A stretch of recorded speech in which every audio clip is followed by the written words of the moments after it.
ffordd da ni'n gweithredu ydy bod ni rhoi y myfyrwyr yng nghanol y broses. Da ni wedi edrych a gwrando ar ddiwydiant i weld be maen nhw'n chwilio gan fyfyrwyr, a da ni wedi dylunio ein cwrs i atab y gofynion yna. Be da ni'n gynnig yma ar y cwrs yma, dwi'n meddwl sydd yn wahanol i'r rhan fwyaf lefydd eraill, ydy bod ni'n teilwra'r cwrs yma i siwtio'r unigolyn. Fel bod yr unigolyn hwnnw yn cael gyrfa o fewn y byd dylunio.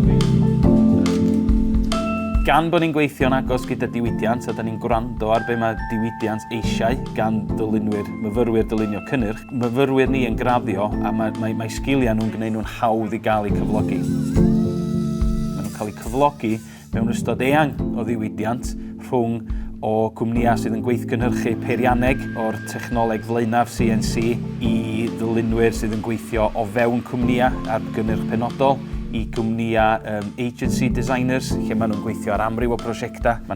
Yn aml, mae yna myfyrwyr yn mynd ac yn arbenigo mewn dylunio graffeg, dylunio ar gyfer y we. Felly mae'r trywydd yn arwain, mae'r cwrs yn arwain y myfyrwyr ar trywydd eang dros ben. A dwi'n meddwl bod hynny'n rhywbeth pwysig, achos mae'r cydweithio rhwng y myfyrwyr, rhwng y staff y myfyrwyr, hefyd y cydweithio efo'r cwmnïoedd diwydiannol yn rhywbeth sy'n arbennig yn fan hyn.